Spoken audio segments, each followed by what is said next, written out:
Welcome to the interview portion of Power Talk. I'm here today and privileged to be with a gentleman that I'm sure you're familiar with. If I'm introducing you to him, you haven't been around very much. It's probably more of a reintroduction, and that is Dr. Wayne Dyer. We're here in Hawaii in his escape route where he's writing another book.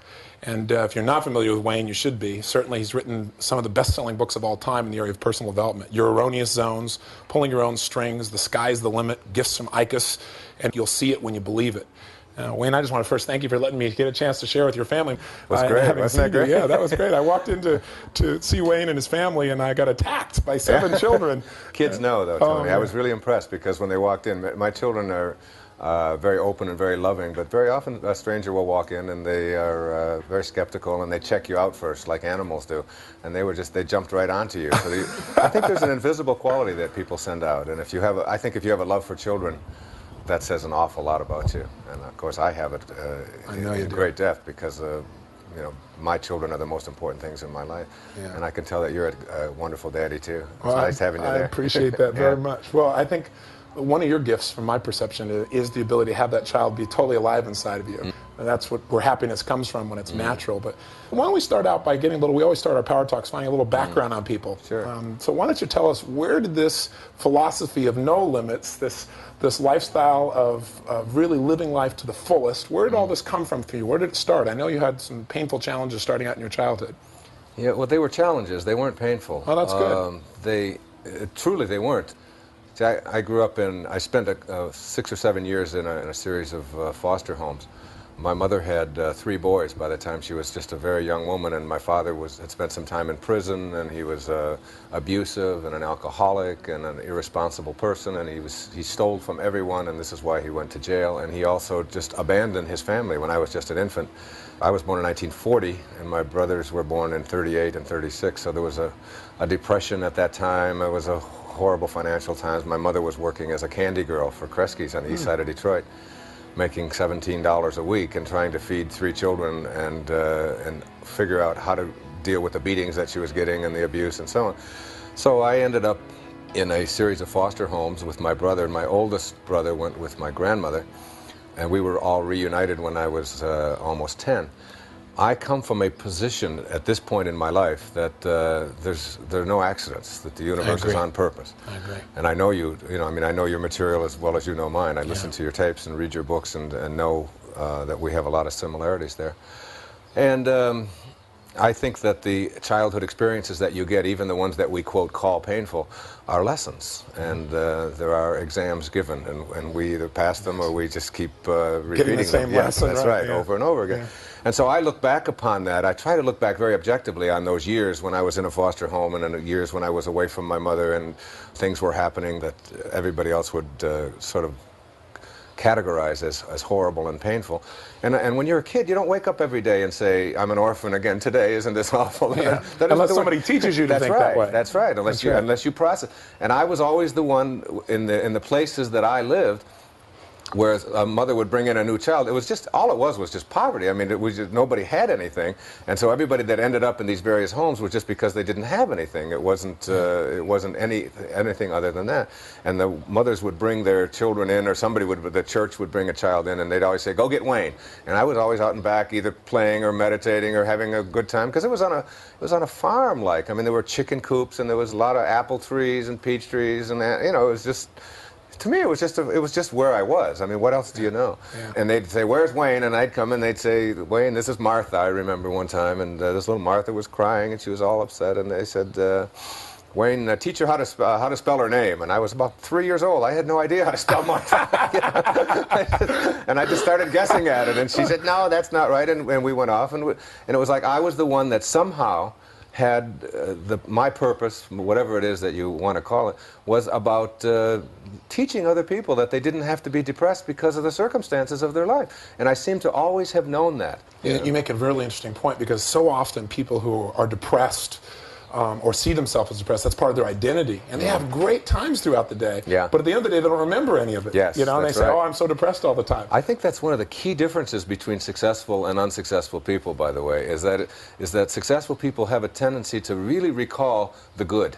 Yes. They remember. I mean, I think of my days at at Mrs. Scarf's house out in Mount Clemens at 231 Town Hall Road, and I think the only painful day I can ever remember was the day that her husband died, and it was just I just didn't understand. I mean, he was there one moment and he was gone the next, and the only other one is I had appendicitis when I was a child, and I got rushed to the hospital. But when I think of my time in the hospital with appendicitis in 1948. I remember the flowers, and I remember the people. I remember the nurses, those big, there's a big black nurse who would come in and put us on her knee because they had to give us penicillin in those days in these huge, and they used dull needles and huge doses. And she was always the one who would coddle me and take it. I mean, I remember seeing my mother every day. I mean, she came to the hospital every day after working where she was, and that was just glorious. I don't remember any other part of it. And I have a tendency to do that. I've been through a divorce, and I talked to my ex-wife, who is now remarried, and I'm remarried, and our lives are in nice places, and we're very good friends and all that. But whenever we would talk about what was going on in our marriage, she would always point out all of these things that I didn't even remember. You didn't take the kid on Halloween. I said, well, I remember being there on Halloween. I have I don't know whether I just created this or whatever, but I look back on my marriage to my ex-wife as a wonderful time. I think she was great. We just had to move along. I've never looked back and thought, oh, isn't that awful? Never done that. Well, you talk so much about having reality-based thinking. And yet, isn't reality based on whatever we focus on? Reality is just what I think about all day long. We are what we think about all day long. And it's like, that's the most important learning I think I have come to over the years, is that this body that we're in is really just like it's like a garage where we park our soul, you know. It's just a place to put it, you know, and so you take good care of it and you do all of that, but this isn't what it is. I've talked often about when my grandmother died, and they weighed her just before she went to the hospital. She weighed 133 pounds, and life left her body. Her body didn't weigh any less. I mean, her life, her very life, was invisible and weightless, as is everyone who's listening to it now. So you're just sort of trapped in this body temporarily, and you ought not to be thinking of it as who you are, but your reality is how you process it. And that's one of the great lessons. I was talking to one of your producers, John, yesterday about somebody here who had come up to me and was very negative toward me, which is very rare. Do I ever attract anything like that? So this morning I was meditating on that, thinking, why did I attract this negative person who was very angry at me for being on his property when I shouldn't be, or something like that? And I kept getting back in the meditation, and it's like it bothered me for a whole day. And then I was like over it in a second, satori, instant awakening. It was like, this is only a problem for you because you process it. The guy who came into your life in a negative way is just the path that he's on. Your reality is how you are living with it. You know, it's like he came in to teach you a lesson. And the lesson is that you don't have to process him like that any longer. And it was gone. I realized that it was all totally within my power to let him go and to send him love. And I did. I sent him a couple of books. I found out where he works, and you know, and I sent him a lesson. It may take him 20 years before he even reads it, or he may never get it on this path. He may have to go through it all kinds of times and carry around that arrogance. But it's not mine. I don't have to own any of that. It's a wonderful, it's the most freeing thing you have in the world, to know that you can process life any way you want to. Now, when you say process, let's clarify that. You really mean changing the way you think about things, the way the questions you ask yourself, process the way you focus. It internally, absolutely, You've gone through an incredible evolution, and in the spotlight, you know, since 1976, I guess, is when your first book came out, right? And I was just a kid. I was 16 watching you, but I remember seeing you on TV. Yes. I got sandals older than you. What am I doing in this interview? But I remember watching you on television and thinking, that guy's hot. You know, this guy really, he's saying what's really true. You know, you didn't have anything else about you but what you really felt, and you were so clear in your communication that it stunned people. Yeah, it was true. But, I had a sort of a, not arrogance, but an enormous amount of confidence. Yes. That, they didn't know how to deal with that. No. I can remember being on the Donahue Show and the Tonight Show and a few shows like that, and saying things that they were so shocked at that they asked me to come back the next week. You know? And I wasn't doing it for shock value. It was literally what I'd been saying all my life, only I just had a bigger audience. I mean, I'd been saying it as a school teacher, and I'd been saying it as a college professor, and at the lectures that I gave. And you were a therapist for a while, too, right? Oh, yeah, for many, many years. Now, what made you decide to write a book in the beginning?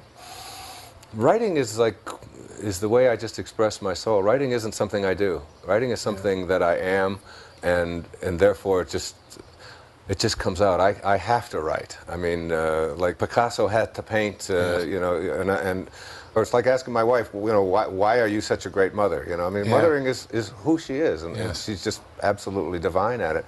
Writing I've been doing since I wrote my first novel when I was about 15 years old. Wow. Yeah, and when I was in the Navy, I spent 4 years in the military after high school, and I wrote 3 books while I was in the service. None of them were ever published. I wrote maybe 100 essays, mostly on the things that I found objectionable about the military. You know, That's probably why they weren't published. and I would design ways to get around it without being beaten down by it, because I realized I couldn't beat the United States government and the United States Navy, Yes. and I couldn't give speeches about how absurd it was. But I also didn't have to be inspected. Yeah. You know, where they would come along and stand you up and make you, you know, shine your shoes in a certain way. I just figured out in my mind, which is where everything begins, in your mind, how could I get away with not ever getting inspected again and still be a part of this system? And in 4 years, I never had another inspection after I left boot camp. How did you pull that off? Every time an inspection would come along, I would figure out a way to be someplace else, where it would absolutely be necessary for me to be someplace else. The only time that I was a little bit devious was when I had somebody, when I tempted somebody to steal my shoes, so that I couldn't go. I had to leave them out, but I would rather have lost my shoes and buy a new pair than to A man who needs to express his individuality and freedom anyway, whatever is necessary. It's true. It absolutely Wow, is that's true. fantastic. And I left the service knowing that I wouldn't ever go back to that. And it was the great lesson of being in the military. Yeah. The great lesson is that life, in your life, you have to learn not only what you love, but what you don't love. And you have to experience, that's I true. think, what you don't like, and then know it, and then know how to go beyond that. Spend the time in the place you want to live Yes. and how you want to be. Yeah. That's neat. Yeah. I know when you put your first book together. Well, first of all, could I mention what you shared with me downstairs? Sure, you can mention anything. Oh, I appreciate that. I got a chance to visit with Wayne downstairs in his room where he's doing his writing here in Hawaii, and I was amazed. There are some similarities between us, but I think maybe even more extreme on your part. And that is when I'm writing, I'm constantly pulling out all kinds of ideas from many different sources, but there are like 50 or 60 books strewn out all around where Wayne sits and writes. Yeah. And he bounces along and pulls from each of these. Now, why don't you describe a little bit about how you write, because I think it's how you live. There's a great deal of trust there. It's called surrendering. I learned to do it about 10 years ago when I really honed this, and that was when I was speaking in Houston. There were about 3,500 people who had all paid a lot of money to come and hear me, and it was an evening with Wayne Dyer. And I had all my notes all arranged in exactly the way I wanted to, and everything was just exactly perfect. I was backstage doing the pacing that you do before you go on, and the meditating and the breathing, and just getting yourself relaxed, and your sort of divine guidance that you're seeking. And I realized that I didn't have my notes. They were gone. Yes. And they were back in the hotel room, which was 30 minutes away, and I was going on in 10 minutes. So I walked out on stage without any notes for the first time, and I surrendered. In that 10-minute period of time, I just said, all right, you know what you're doing, and you know how to do it, and you're good at this, and you're here for a reason, and there are 3,501 people in this room, and you're the one who's speaking, and 3,500 have paid to come and hear you. There must be a reason for that, and so get on purpose, get on purpose. Get off of your outcome, get off of how well you do, get off of how much money you're being paid, get off of all of that, and get on to what are you here for? Yeah. And you're here to improve the quality of life for somebody else. That's all you can do. When you leave this planet, the measure of your life won't be in what you accumulated. It will be in what you gave. Since you can't get anything anyway, it's in giving. So I surrendered, and that was the beginning for me of surrendering. I've never used notes since in my life. It's not that I'm not prepared.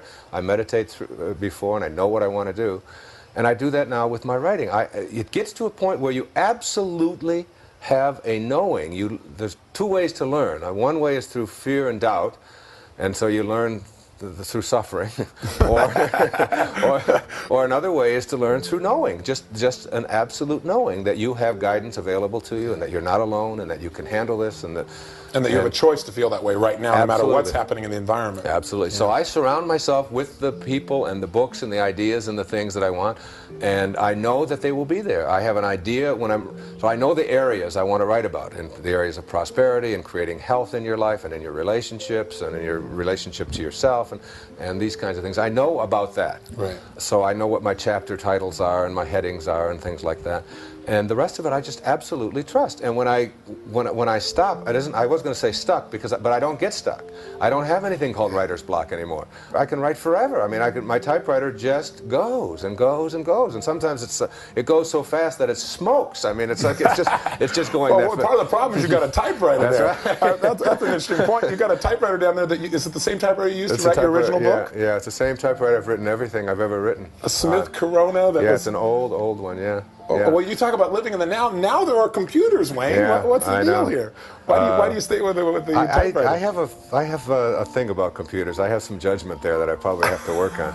But they gotta forgive your computers. I do. Yeah, they collect so much information. There's sort of a big brotherish kind of thing about computers. Something that can take away freedom. Yes, huh? yeah. There is something like that, and it's like you press a button, and everything that you ever did when you wet your pants. I know it's written in there somewhere. You know? All of the skeletons I have in my closet are in somebody's computer. So you don't want to contribute to that. Could be paranoia, but maybe not. I don't know.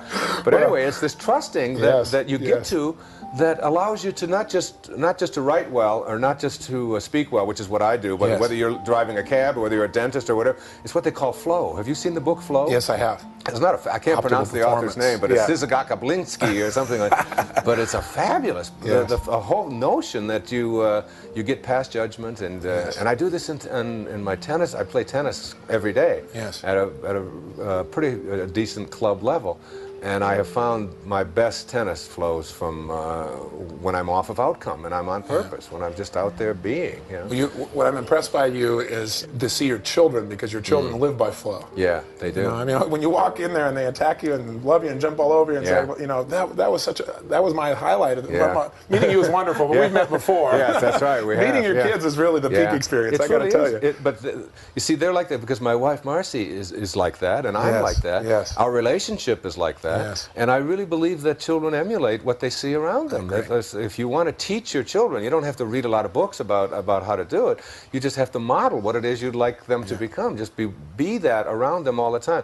We get on a plane. Now, we've been coming here to Hawaii since those children were infants. All right? They were conceived. All of them were conceived right here in Hawaii. I mean, this is a very, very special, magical place. You better be careful. Yes, I know. We're sweating that out right now.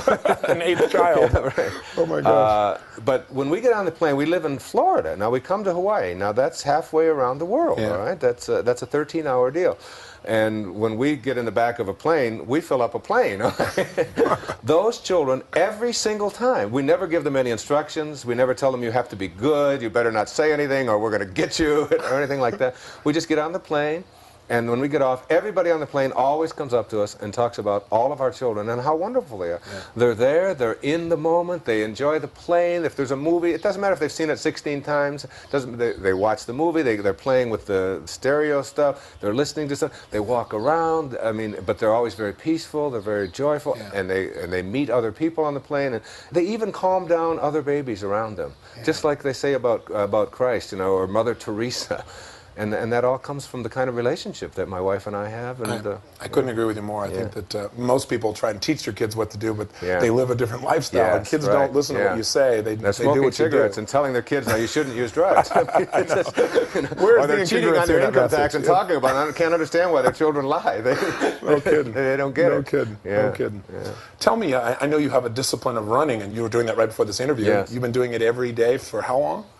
In October of this year, I will have completed 15 years without missing a day of running a minimum of 8 miles. That's amazing. And as a result of doing that, and meditating along with it, I haven't had a day of illness in 15 years. I've had a few fevers, I've had a few this and that, a few sniffles, but I haven't had anything, any influenza, any colds, anything that would keep me from running that distance. And I've had some, I'm an athlete, so I've had some bad injuries to my legs and all of that, but I've always been able to run right through them. And instead of it taking weeks and weeks and weeks for these pulls and these injuries to heal, they're usually healed in a day or two. Because I think circulation is not only the key to understanding the universe, it's the key to understanding the universe that you are. You've got to keep yourself circulating all the time. You can't let an old person move into your body. You know? That's a good point. Yeah. I say behind every old person is a young person saying, what the heck happened? Yeah, that's right. Yeah. I remember when I was teaching psychology, I came across a great poster. It was a whole line of babies, with little faces, and they were all gurgling and laughing, and just like the ones that you just saw downstairs. Yes, yes. And then underneath it were another row of pictures with all these old people who were just all sitting there and depressed and looking down and unhappy and with scowls on their face. And the heading said, "What happened?" Yeah. Let me ask you, what is your major focus of what you're trying to share now? Or let me come back to what I started to ask you earlier. I said, you've gone through a tremendous evolution. How do you perceive that evolution in your own life over the last 15 years or so? The evolution is one of, instead of teaching people how to manage their emotions or how to avoid being victimized, I think it's the difference between self-help and self-realization, I guess. What I write about is always just a reflection of what I'm going through in my life. My writing is always very personal. The examples come out of my own experience in my own life. And my life has undertaken a dramatic transformation from a person who used to be a human being having a spiritual experience, as I said, to a spiritual being having a human experience. And I know, profound difference there. Yes, it is. And I know that who I am is divine. I'm a divine necessity, and each person listening is as well. And I know that there's a grand purpose, a heroic mission that every one of us has on this planet. And I think that my lessons have been much more spiritual, much more peaceful. Consequently, my life has become much more peaceful. And when my life is in harmony and serene, then my writing is that way. I think my writing flows more now. I think my message is that that I know I'm not alone. I know that, and I guess if I know I'm not alone and I can go to a higher place within myself, that I believe that anybody can. That the same intelligence that flows through you is the same intelligence that flows through me. The only reason that I can't wiggle your finger is because I believe that I'm separate from you. But it's a oneness that is there. And I've met a beautiful, beautiful man. His name is Deepak Chopra. Oh, yes. Fact, yeah, we met him recently, and he's invited us to come out and visit Deepak and I him, have become very, very friendly. Incredible man. Yeah, he is. And as a matter of fact, my wife just was diagnosed as having a cold nodule on her thyroid and was told that it was 2.5 centimeters and that she would have to have surgery. She went to 3 different endocrinologists, specialists, and each of them said that she would have to have surgery. And that same day I met Deepak, the same day that we thought that my wife might have cancer. They said it could be cancerous and they couldn't take a chance. And that very same day, Deepak and I were doing a program together in Seattle, and along with Louise Hay and Shakti Gawain and Kriyananda, and it was a very, very special day. And Deepak and he came to me, here's this man who's a physician and who grew up studying under Maharishi. I mean, just a brilliant man. And I'm ready to just bow to him, and he's bowing to me, telling me how much he loves me and how much he appreciates my work and all that. And we became like soul brothers. I mean, it was like a man I experienced love for instantaneously. And he invited Marcy to come up to his Ayurvedic medicine place up in Lancaster, Massachusetts. And she spent a week up there for the first time in 10 years that she slept alone, that she has been away from the children or away from me. And she went up there alone, and our 16-year-old daughter, we absolutely knew that she could handle this. And she handled 5 children for a week and just became, I mean, an unbelievable mother, from sort of a wild kind of teenager who likes to go out and be a teenager, I mean, to a totally, completely responsible person, because we believed that she could do it. Yes. And my wife went up there for a week and worked with Deepak, and he gave her herbs and oils and cleansed her system. She came back, and in 1 week's time, Tony, she went back to the 3 endocrinologists, and the cold nodule is gone. That's fantastic. It's gone. That's fantastic. But she never believed for a second.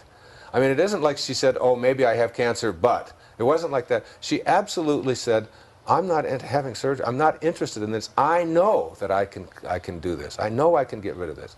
And all I have to do is just get my body balanced. And that's what Ayurveda taught her. That's what Deepak. So we're doing a program together. East meets West, kind of. And he said to me, he said, it's real interesting. He said, I came to the same conclusions about personal transformation and spirituality and this divineness.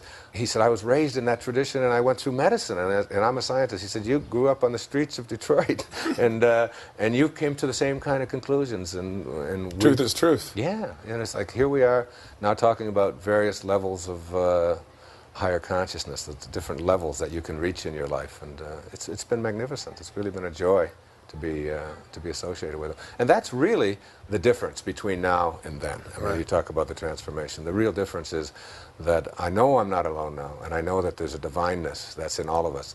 What triggered that knowingness? Because so many people know it intellectually, but they don't embody it emotionally. I try to think of what because we're always looking for things in the physical world that describe, what it is that happened. But there's a word in Zen tradition called satorai. We don't have a translation for it in English because we don't do it.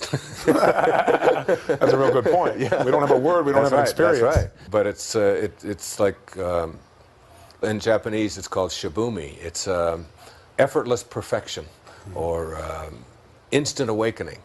And where you just have this knowing, and it's like I can go back and I could give you right here a whole lot of circumstances that happened in my life when I went to my father's grave, but then it turns out that I had all this hatred towards my father for all these years. Go on through this story, because this is an important story. Yeah. Maybe you can share that with us, because I know it was a profound experience in your life. It truly was.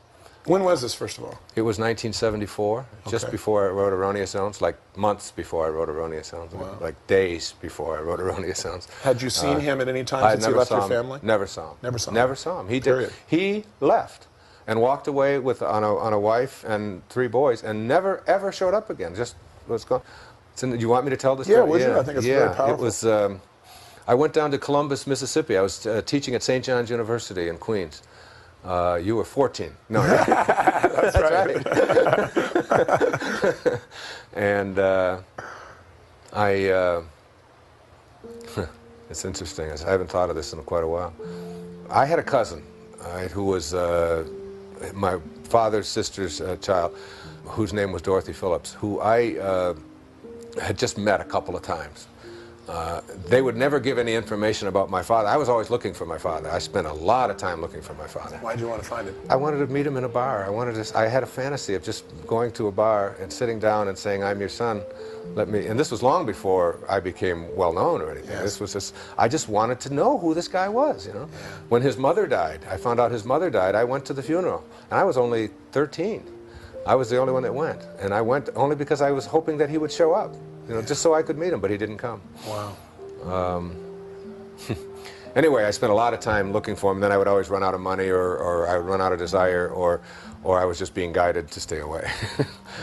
Because I know now, see, I can just interject that I know now, because I have conversations with my father, and I can see my father in my meditations. I mean, his soul is there, and in many ways it guides me.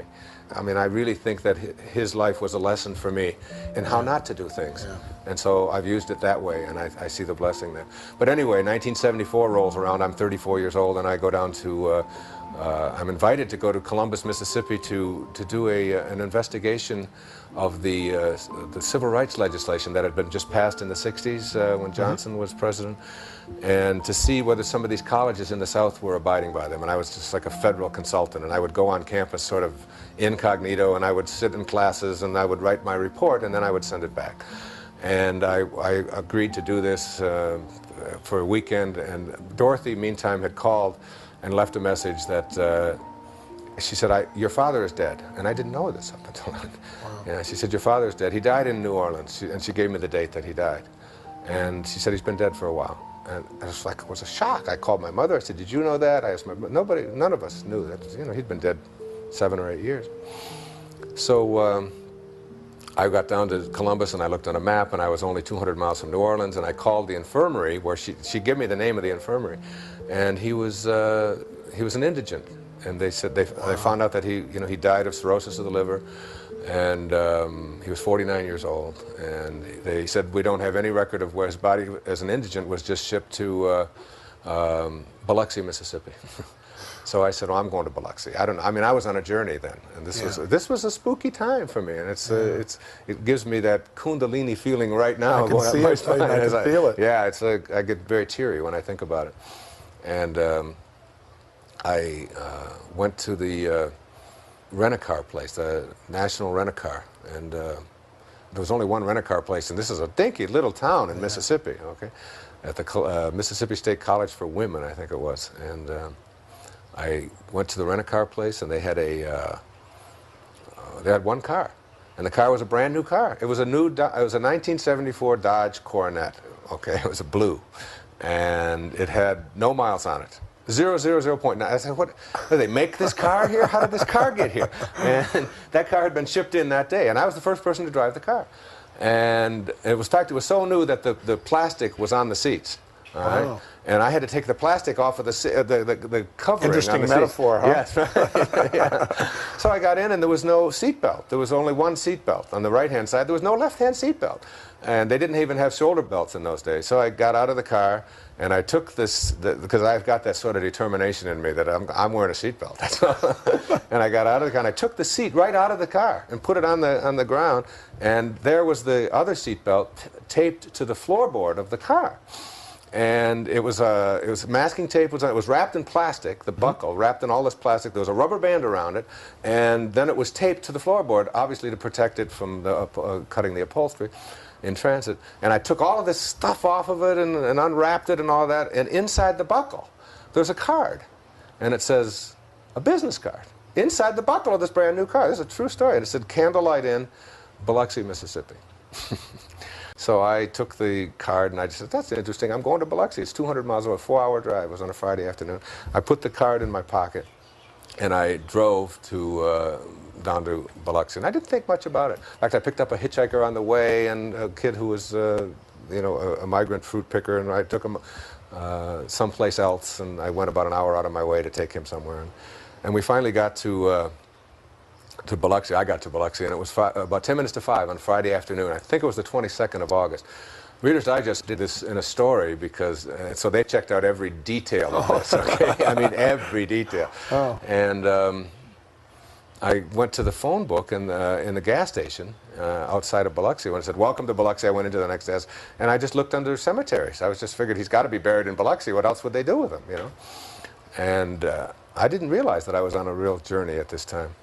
And I called the first cemetery, and there was no answer. And the second one, it was busy. And the third one was a real small listing, like it was an inferior cemetery. You know? Maybe they didn't bury them real deep or something. I don't know. But it was like a real tiny list. So I called it, and it turns out it was just a cemetery plot on the back of another piece of property. And an old man came to the phone. And they kept their records in Coca-Cola can boxes. The Coca-Cola can.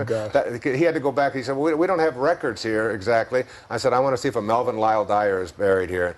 And he was gone for what seemed like an eternity, but he came back and he said, yes. He said, he's buried here. And my heart was just beating as fast as you can imagine. I said, well, how do I get there? I'm in Biloxi, and I want to come over there. I really feel like I need this. My father, and I've never met him. And he said, well, I got the death certificate right here. He said, he's buried. He said, your father's buried on the grounds of the Candlelight Inn. Oh, my God.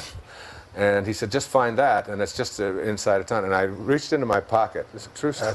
That's incredible. And I took the card, and on the back of the card is a map imprinted on how to get to the Candlelight Inn. I mean, it's printed. It's got these arrows that go to... And I was only 6 blocks away, and I put it back, and that's when I started getting the BGBs, whatever you call them, heebie-jeebies. And I went to the gravesite, and this was in August of 1974, and I stood there. I was 34 years old, and I stood there, and I was sobbing. There was just a little plate on the ground that said Melvin Lyle Dyer. And I sobbed, and I sobbed, and I cried, and I talked, and I was there for 2.5 hours. It was almost like there was magnets on my feet. I couldn't leave. It was till 7:30. In fact, there was no entrance there. I just had to. There was just a chain across there. He asked me. He said, "When you leave, just put the chain up across, because they didn't want other vandals and that driving through there." And I left there, and what I did in that time, which was so significant for me, and it's why I think of it as an event that was like an unfolding in my life. Spiritual awakening. Yeah, it was a spiritual awakening. It was like I forgave my father. That's what I had to do. And I think of forgiveness. I mean, I've studied this now, and I wrote a whole chapter about it, and you'll see it when you believe it. Forgiveness, Mark Twain had a wonderful definition of it. He said, forgiveness is the fragrance that the violet sheds on the heel that has crushed it. Isn't that beautiful? Ooh, that is about as beautiful thing I've ever heard. Oh, that's amazing. And it's like, I think of forgiveness as like a snake bite. You know, it's like you get bit by a snake and you can't unbite yourself. I mean, but nobody ever died from a snake bite. A snake bite doesn't kill you, it's just a bite, you know, and we get bit all the time in all different metaphorical ways. What kills you isn't the bite, it's the venom that circulates after the bite.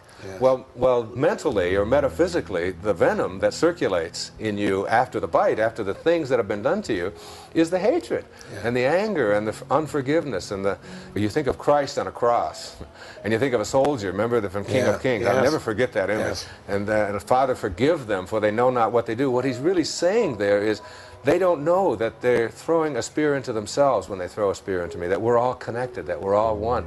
And until you get rid of that venom, it will destroy you. So whatever it was that I was carrying around towards my father, which was being manifested in all kinds of conscious and unconscious ways in my life, I let it go in that moment. And it was like my father was there with me, Tony. I mean, he was just, and he's with me now. I mean, in fact, I can feel his presence here now as we speak. Always saying to me, like, where I am, there's no judgment. You know, there's no good or bad here. There's no right or wrong in this. There's just like, tell my story if it's going to help somebody to forgive somebody, you know. And that was my purpose. And every time I do something that is generous and loving and good and helpful to other people, I feel like my father's smiling on me. And once I forgave him, it's funny because in my life at that time, that's when I was getting divorced. I was going through a struggle. That's when I was overweight, like 25 or 30 pounds. I wasn't running. I didn't start running till the year after that.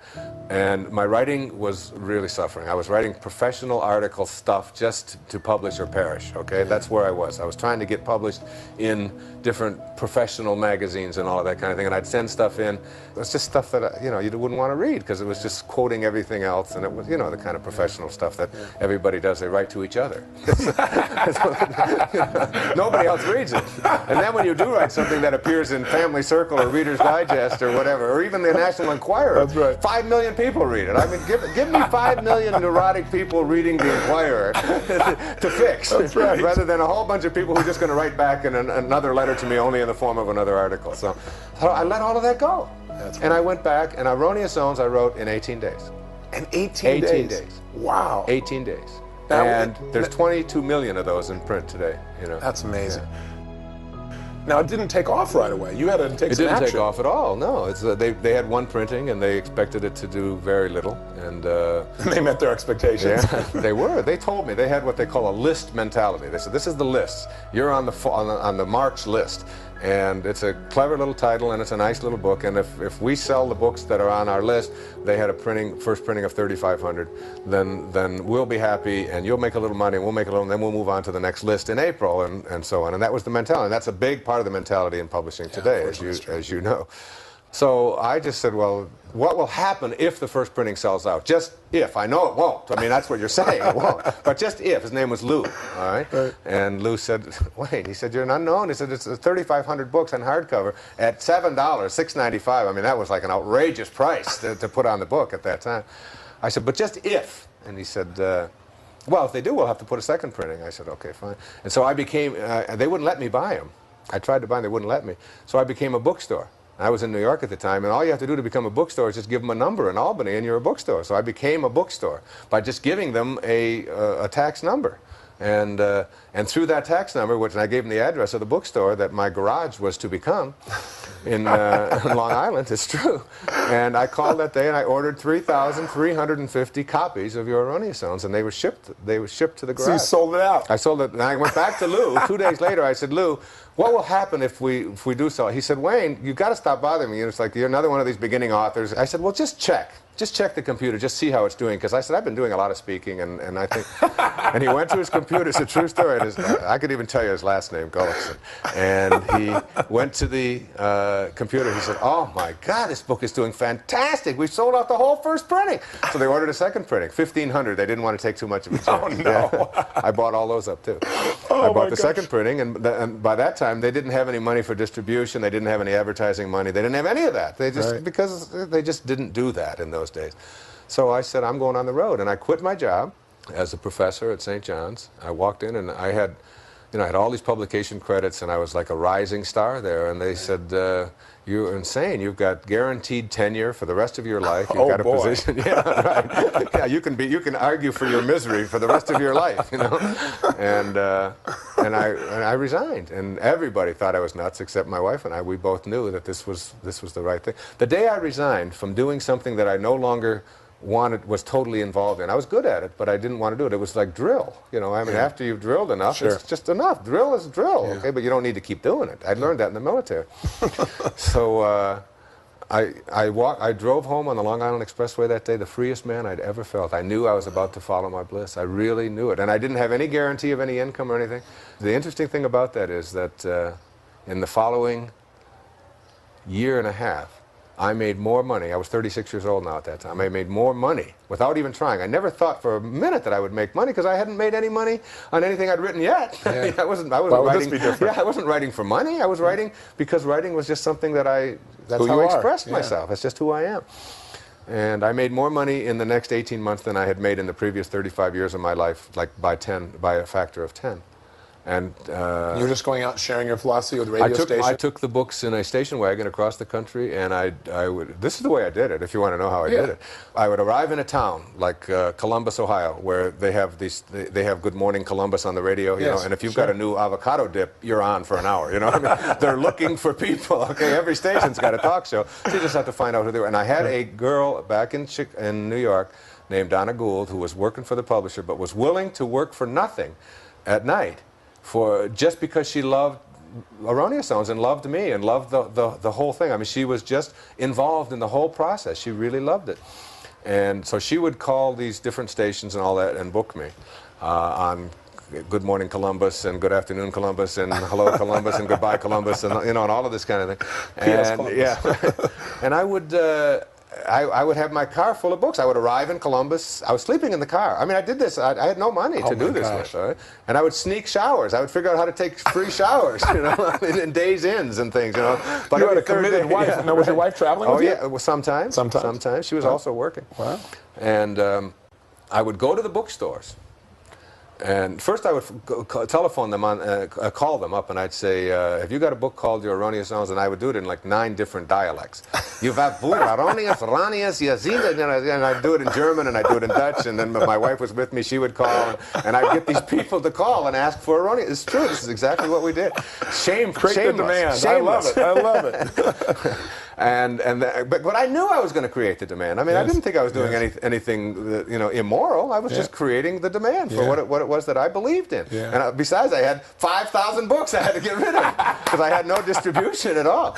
So you were what we call committed. Huh? That's right. I was totally involved in the process. And then I would go on the air. Okay. And I would do what we're doing now. Yeah. I never tried to sell my books. I never gave the title out. I never said, oh, by the way, my new book is called, and oh, yes, my book is this, and you've seen this on the air. And every time somebody does that, you say, well, they're not involved in it. They're just trying to sell me something, and you move away. I didn't do that. I was just selling myself as a person. I was just talking like we're talking. And when people talk and are committed and are involved and are authentic and are enthusiastic about what they're saying, people respond. People want to know more. Yeah. They just want to know more. It's why I let everybody tape all my talks. I never deny anybody to tape to this day. In fact, I not only allow it, I insist on it. And I don't take a cent for it. Anytime I speak, I say, if I'm on purpose, rather than an outcome, if I'm on purpose and in the process, then my purpose is to get the message out. That's where I've got to be centrally focused. Not on what's going to come back to me, not on royalties, just on that. So I allow every church, every organization, you can tape me, and you can do anything you want with the tapes. Anything you want. You want to sell them to your customers and all of that, just don't put them into bookstores and make a legal conflict for me with publishers. Just legal problems. But otherwise, do anything you want with them. Because I figure all that can happen is something good. What can happen if somebody hears an interview of mine, other than they say, gee, I want to hear more of that guy, and off they go to the bookstore, or off they they call for the tapes and all that. Nothing but good can happen, and then you keep circulating it and so on. So I mean, I learned that about 3 years ago when my agent kept saying that you can't tape Wayne Dyer. Now I have a clause in there that says, I insist that you tape me and do whatever you want with the tapes. That's true. So I was like on that process. Then I would finish at the interview, and I would go to the same bookstore, and I'd say, by the way, I'm here in Columbus. the Little Professor bookstore. This was one of them I can remember very well. And I said, I just did AM Columbus, and I'm going to do this afternoon's Columbus, and I'm going to do all of this. And the guy said, my God, we've already had 10 phone calls. Well, hell, I knew I'd made them. And I said, well, can I just leave 25 of my books here, and if they don't sell, then you can send them back to me, and here's the address, and it won't cost you anything. Just send them back to you. Sure, he said, absolutely. We've already had calls for them. And sure enough, they were getting calls. People were going in there. Sure. And that's how I distributed my book. I did that in Columbus. I did that in Baltimore. I did that in Jacksonville. I did it in Tampa. I went to almost every, I shouldn't say every state, but I went to about 75% of the states in the country at my own expense, in my own little car, 6 months on the road. And then finally, the book hit the bestseller list. And it was interesting because the Tonight Show was the show that everybody wanted to get on in those days. That's when it was an hour and a half. And that story is so phenomenal. I don't know how our time is. We're fine. The story of getting on that show, because Donna was always trying to get me on the show. You know, she'd call the Tonight Show, she'd call them, and they'd say, if we hear the name Wayne Dyer one more time, I'm not. Turns out that a friend of mine now, a very good friend named Howard Papish, was working on the show, and someone had placed a copy of Erroneous Zones in his briefcase, and he was flying back to Los Angeles, and he happened to pick out that book and read it on the plane. Well, he called me, and he asked me if I would be willing to fly out to Los Angeles and do a pre-interview for The Tonight Show. I said, no, I'm busy putting up my screens. I can't do that. What do you mean, can't I come out to Los Angeles? Sure enough, I flew out to Los Angeles, and I went out there. And it's so interesting when you get off of trying to get something and just stay on purpose. It's that great quote from Thoreau, if you advance confidently in the direction of your own dreams, endeavor to live the life which you've imagined, you will meet with a success unexpected in common hours. You want to talk about an unexpected thing. I couldn't get on one national show, Tony. I couldn't get on the Donahue Show. I couldn't get on the Today Show. These are all shows that I've done 100 times since. But I couldn't get on any of them because they said, you know, who are you? Trying to force it. Yeah, and I was forcing it. That's right. I was pushing it. But there's another way to reach everybody in the country. And that's to go to everybody in the country. If they won't put you on network television, you can still go out there and do it if you're committed to wanting to do it. So I go out there and I do the pre-interview. And it's the Republican National Convention, 1976, Kansas City. Bob Dole is going to give the keynote address. Now, I had such an angry feeling towards Bob Dole because I got on the show. Okay, I got on the show from the result of the pre-interview. And Shecky Green was the host. You know who Shecky Green is? No. Great comedian in Las Vegas. Super, super guy. One of the nicest guys in the world.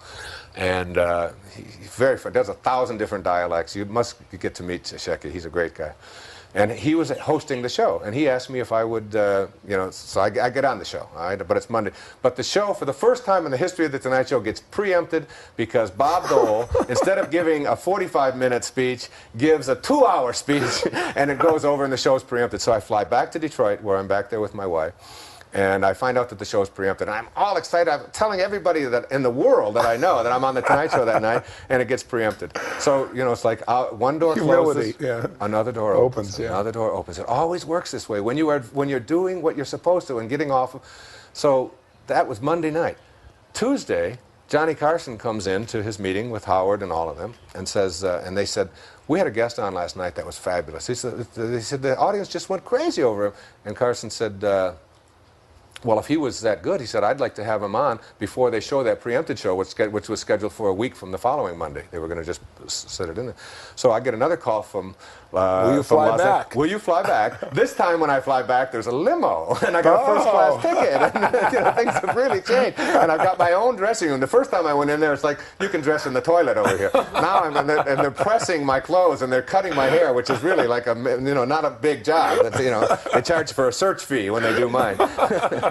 So I go on the show on Wednesday night. This is like 2 nights later, and I go on with Carson, and Carson says, and we only have maybe 7 or 8 minutes. It was just great. It was super. He was so good to me.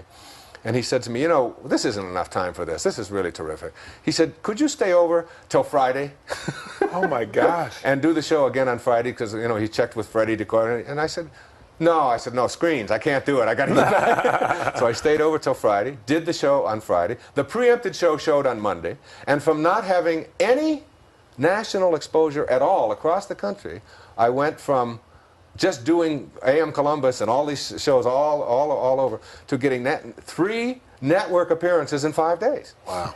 And the book went from, it was on the bestseller list at that time. Before I hit the Carson show for the first time, I got it on the bestseller list by just going across the country as an unknown. Got on the Tonight Show, did it 3 times in 5 days. The Donahue Show started calling us. I did the Donahue Show 3 or 4 times there, and then the Today Show, and it became it became like the biggest. It became the biggest bestseller of the '70s. It was the top-selling book for the entire decade, and it was all because I was advancing. I was doing what made sense to me. Today I don't do that. Today I don't go out and do it that way. I do it another. I trust it'll all work out in another way. Well, you've built it also, but I think it's really. I really appreciate you sharing the story, because a lot of times I think people have interpreted your philosophy to mean just let things happen. And the truth is, you're surrendering, but it's faith with work. It's faith with action. As you think, so shall you be. Right. Okay, so you act upon what you think about. Yes. If you're thinking about what's missing, if you're thinking about the scarcity in your life, if you're thinking about what's wrong, if you're thinking about what you don't have, if that's where your thoughts are and what you're constantly thinking about and processing your world that way, then that will be what you have to act on. You have to act on what's missing. It's just like in a relationship. If you think about what you don't like about somebody in a relationship, then you have to act upon that. Yes. Your relationship is really not located in another person. It's located in you, where everything is located, in that invisible part of you. Do you know what everybody said about the reason why Erroneous Zones was so successful? No. It was the 70s. It was the me generation. It was the exact right timing. Dyer was lucky. He hit it at the right. They don't know how many, but that I put 45,000 miles on my car one summer. And that I went out and bought all of those books and all that. It's like, and took the successful risk. people are very, very lucky. Just ask any failure. They'll confirm it for you. This is true. This is true. Yeah. What is the most important? You've shared a couple of lessons, but if you were going to say the most important, say 3 lessons you've got in the last 10 years that you would share with people, what are they?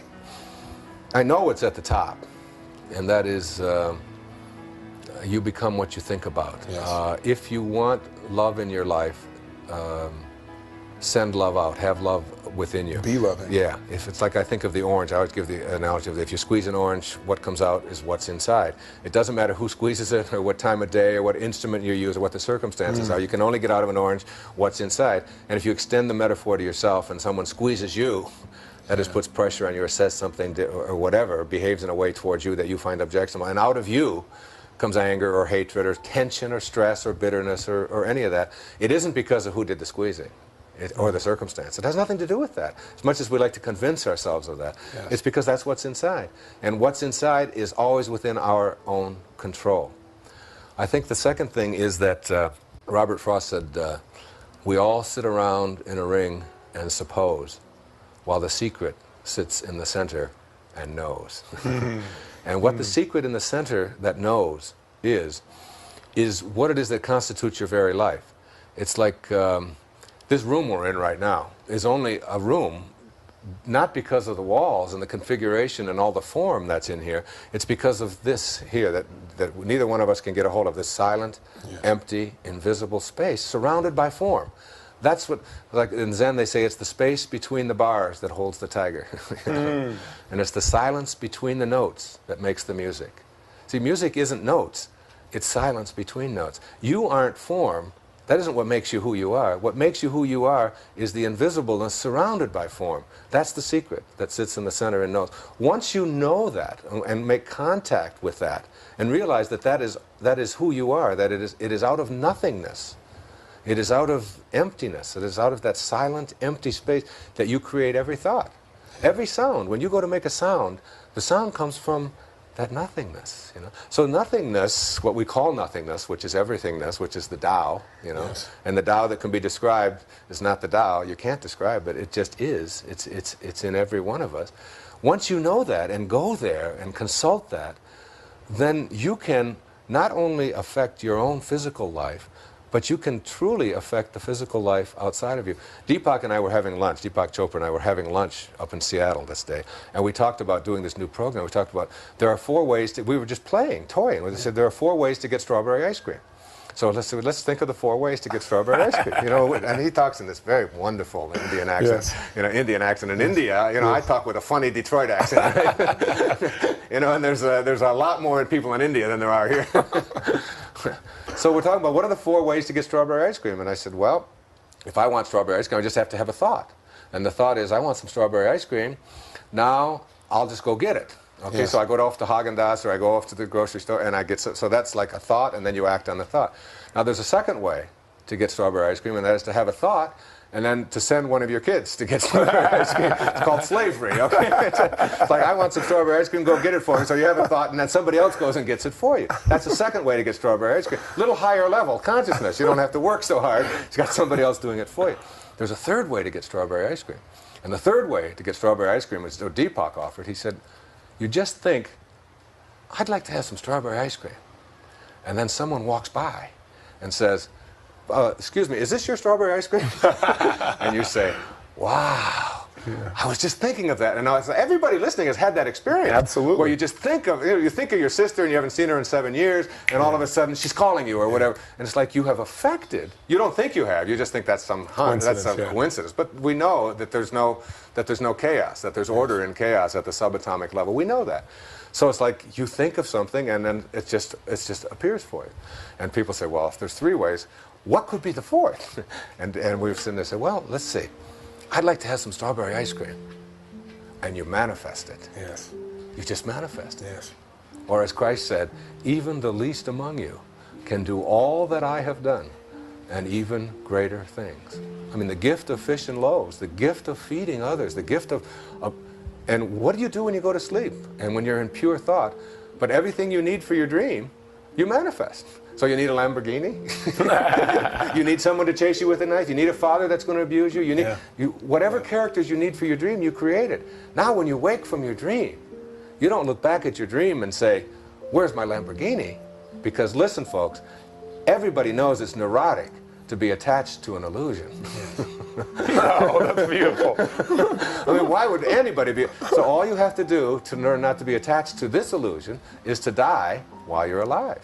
You know, that's what the Sufis say. When you die while you're alive, you look back on your life and you realize that you can't own anything. You can't have any of it. Yeah. So what you do is you detach yourself from it, and the more you detach yourself from it, the more you get. And that's the great lesson. Who is Wayne Dyer? I know he's a spiritual being, but what are your metaphors for yourself? Who are you besides that metaphor? That metaphor is so all-inclusive. Yeah. My metaphor is that I am not in the world. The world is in me. I really feel that in every cell of my being, the universe exists. It's like I'm like a pharmacy. I mean, I can create, what do I need to heal this body, for example, if healing is what I'm talking about.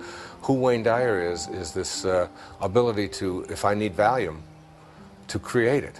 Sure. Deepak tells me the story of when he went to London, and there was a guy next to him drinking, he had 8 drinks before they had gotten halfway there. And finally he said to him, he said, look, he said, you're my buddy. He said, I'm going to buy you a drink. And Deepak said to him, I'm making my own. And it's like, that's knowing great. That. Like, yes. I mean, I know that who I am is those birds you hear out here right now. I mean, when I see them flying, I soar with them. That's who I am. I am all of it. I mean, I'm not separate. I'm not even separate from you. Like I said before, it's like I can wiggle this finger because I believe that there's a connection between some kind of a thought which is invisible and the wiggling of this finger, but I can't see that connection. I can't get a hold of that. And if I believe in the oneness of it all, that means that if you can wiggle your finger, that same oneness is there. Yeah. I've got to detach myself from my separateness and believe that I can't be you. I am it all. I am the sun that comes up in the morning. I am the birds that fly. I am the flower. I am that invisible force that is in every living thing that allows it to be. That's who I am. How do you help somebody who sees themselves as separate, not only from life, but every sense of life? How do you help somebody like that to bridge the gap to where they remember who they really are? The only way you can do it, I think, and I've been at this business a long time of trying to help people and writing books about it. A lot of books I wrote long before Erroneous Zones that were about counseling, and I was a therapist for years. I think that the notion of that when the student is ready, the teacher will appear. Yeah. So it's like all I can do is help people to get ready. That's all I can do. Yeah. And see, I mean, I picked up the Bhagavad Gita 3 years ago, okay? Now, I've had the Bhagavad Gita in my library since I was in college, but I've never read it. And I've seen it on, you know, I've seen it 100 times. Sure. So finally one day, I'm here, and I pick up the Bhagavad Gita, and I read it, and I say to myself, it's about time they wrote something like this. This is really terrific. Okay? Then I see that it's about 2,500 years old, or 6,000 years old, or whatever it is. All right? And it's like, but it's been there all along. Yeah. But I wasn't ready. But when I'm ready, it's like it soars into my life, and I go to the mailbox, and what I need is ready. And it's like we were talking about earlier, when I need to give a speech, and I need to recite a poem, or even with prosperity, if I'm feeling like I need to have more money or to my investments to be, but it's like it all gets, the right person shows up and the right thing, it all gets handled. Yeah. It's like trusting your intuition and knowing that everybody has it. So all you can do is help people to get convinced that they have this power within them, that it isn't something I have and you don't. It's something that you have but you haven't used yet. Yeah. And the fact that you haven't used it yet is no reason to judge yourself badly or even to be mad at yourself. You ought to be saying, I haven't been ready. You know, now I am. And as soon as you acknowledge that you're ready, when the student is ready, then you'll find your teachers appearing. And your teacher might be like my little kids who walked into your room. Yes. Or when John asked me, he said, will you do this interview? My first inclination was no. I am here doing something else. I'm here with my family and all of that.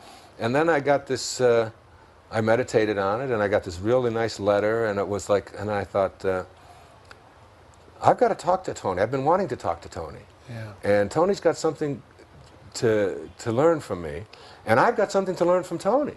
So the opportunity is here, and we've like missed each other on a lot of occasions. Yes. I mean, we've been with each other, but we've also we've been on the same programs in the same cities, where you spoke in the morning and I spoke in the evening, and you've been gone and I've been gone, and we've been sort of like being thrown at each other, but just sort of missing.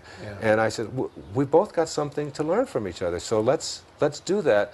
I've heard some things about you from other people that I didn't like. You've probably heard some things about me that I said, the way that you get it all in harmony is that you don't ignore it. You go with each other. So you walk into my house and my children are in love with you in a second. You emit a beautiful kind of spirituality. I see that. Whatever you are going through in your life I know there are struggles with your fame. I mean, you've come very young, very fast, very powerful, and have got an enormous organization about you.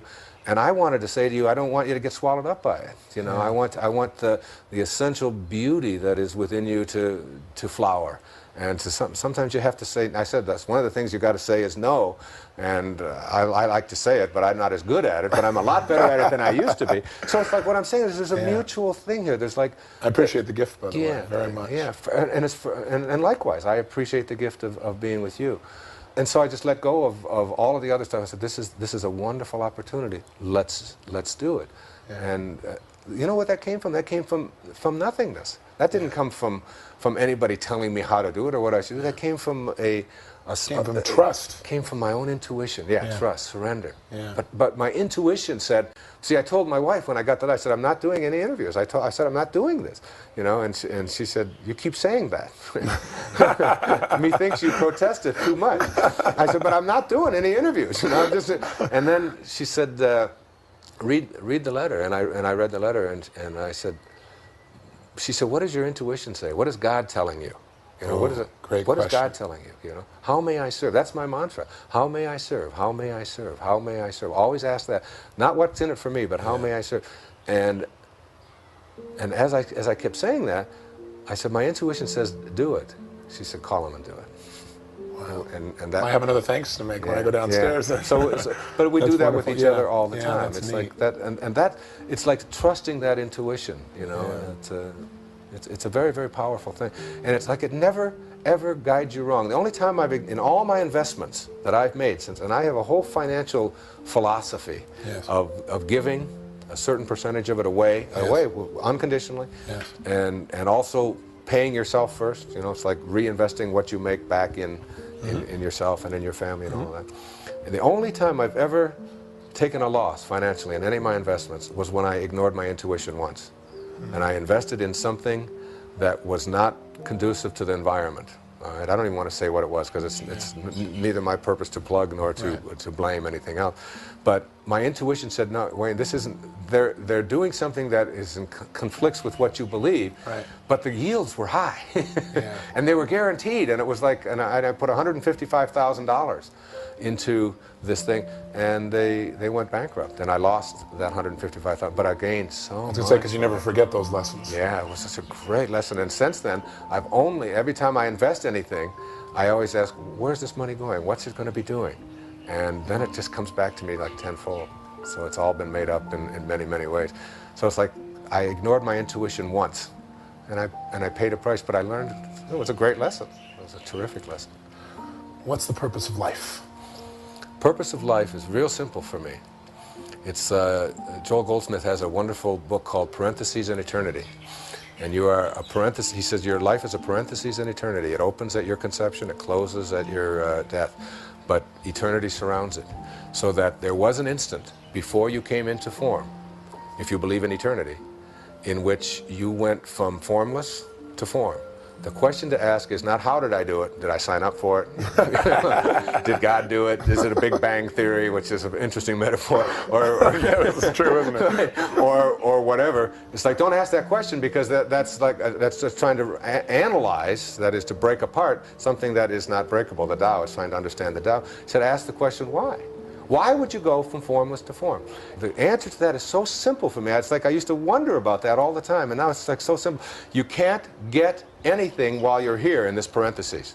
You can't have a thing. You think you can own it, you don't get any of it. It's the jewelry that adorns you adorns another in another instant. The house that you own, the cars, all of that kind of stuff. That's just all like a little loan and a little lease, and then it's gone. And if you get attached to it anyway, it'll destroy you. So you can't have anything. Yeah. So if you can't have anything, if you can't get anything while you're here, then purpose must have something to do with giving rather than getting.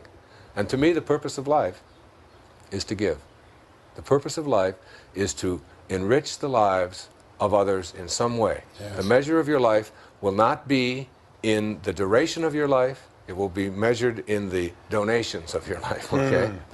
What you are able to give of yourself, because you can't get anything. The only thing you can do with your life is give it away. Yeah. You can just give it away. Every day, your form deteriorates a little more. It's heading towards the closing of parentheses. And once you know that, then you know that you can't have anything. You can't stop that. Nobody can stop that. So all you can do is just keep giving and the more you give away, the more that comes back. What goes around comes around is not just a funny little song title. Yeah. It is a powerful, powerful message.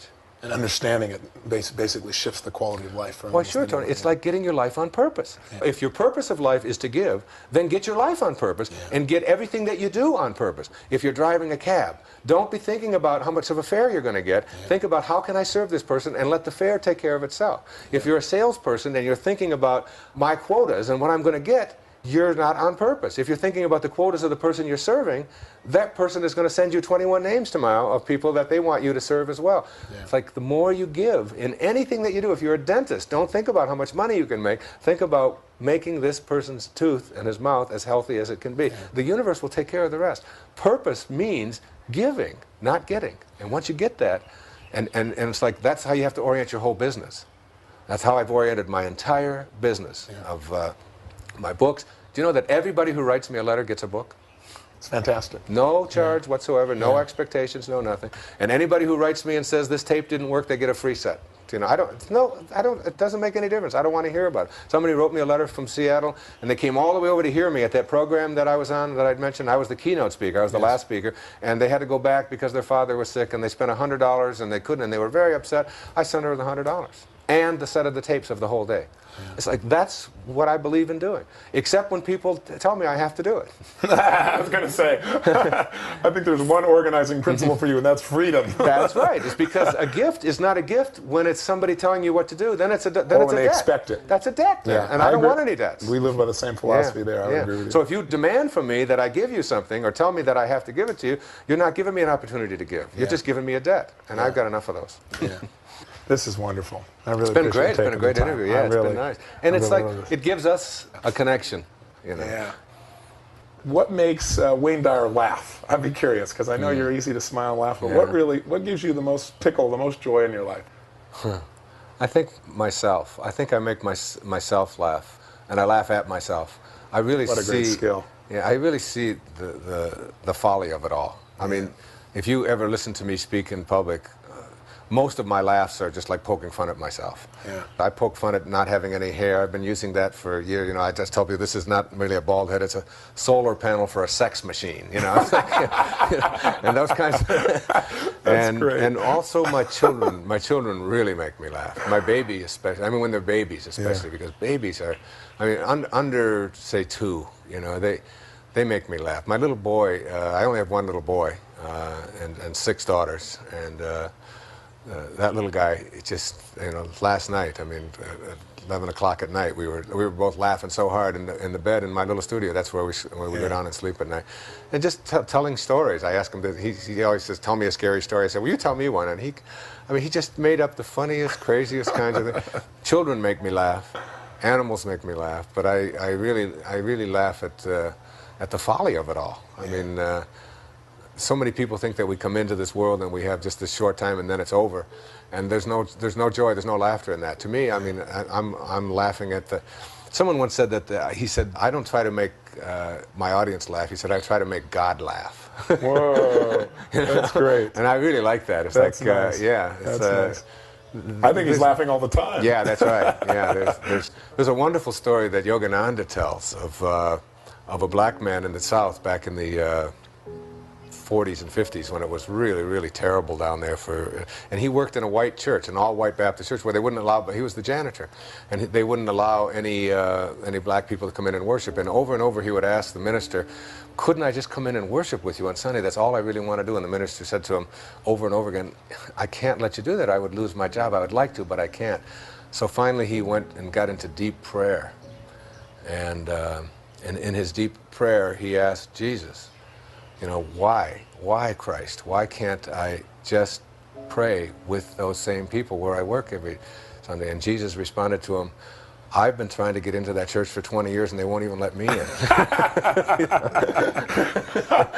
and it's like it's a metaphor. Like, they think that they're praying to me, but I can't even get in.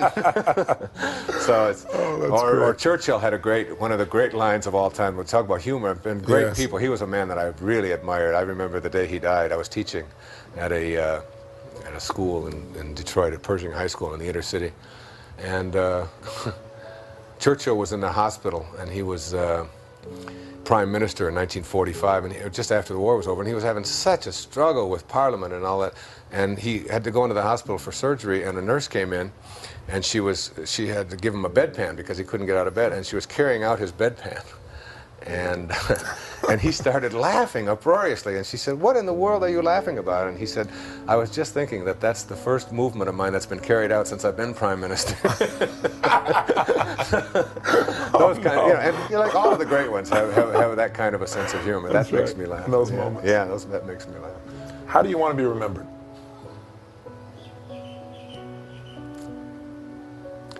I don't care if I am. Yeah, I had a feeling that would be your response. I've thought about that, and I just... Do you want to be remembered by your children? It doesn't matter. Yeah, I just want to be with them while I'm here, and love them, and be as loving as I can, and then whatever they do with it will be what they do with it. Whatever. See, I always tell my children that your reputation is not in your hands. Like you and I both have a very public reputation, right? But I've heard some wonderful things about you, and I've heard some really scabby things about you, and vice versa. Right? But it's not your reputation is located in all the other people. If you give a talk to 2,000 people, you got 2,000 reputations. That's true. And you have no control over it whatsoever. Yeah. You go to school, I tell my children, you go to school and there's 30 kids in your class, and you got 30 reputations every day. Yeah. You have the only thing you have control over is your character. Yeah. And that is yours. So it's like when you do go out into the world, don't be concerned about how you'll be remembered, because that's just going to be, if there's 10 million people exposed to you, there's going to be 10 million remembrances. That's true. Just be concerned about your character, and that's what I try to do. I try to walk the talk. It's clear you do, and I think your greatest gift is that you are a character. Yeah, that's true, I am. Yeah. I've appreciated this time with you very, very much. Thank you. God bless you. I God appreciate bless it. you. Yeah.